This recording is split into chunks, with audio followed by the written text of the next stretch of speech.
The psalmist says, "The grief endures for a night, and joy comes in the morning."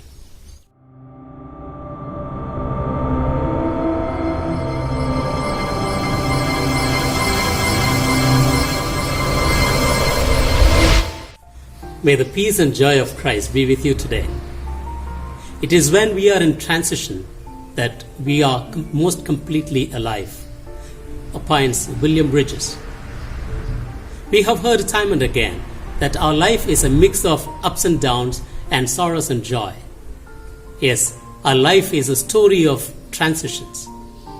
In today's gospel, which is taken from St. John chapter 16, verses from 16 to 20, Jesus speaks of a transition, a comforting, hope-filled transition, a transition from griefs and sorrows to joy. The apostles would be in sorrows or would be worried as Jesus would be gone in some time. They would experience only darkness all around, as if everything is ended. But Jesus is comforting them by saying, "Your sorrows and grief will turn into joy." Everyone has got his own or her own secret sorrows and worries and griefs, which the other doesn't know about. My dear friend, what are you worried about? What are you grieving for? Are you disappointed? Yes, it is difficult. But Jesus comes to say, "My dear friend, do not be worried. I am with you. You are just on a transition. Your grief will turn into joy." It is always good to look at the brighter side of transition, because we have Jesus.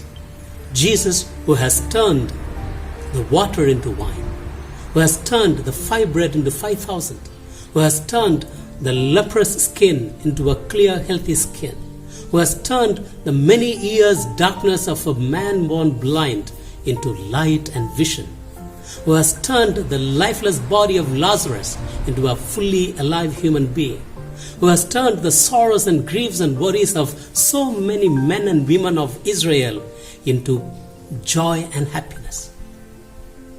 He is sure to turn your sorrows and griefs and worries into joy. Yes, we are in transition. Let us learn to walk this period of transition with Jesus.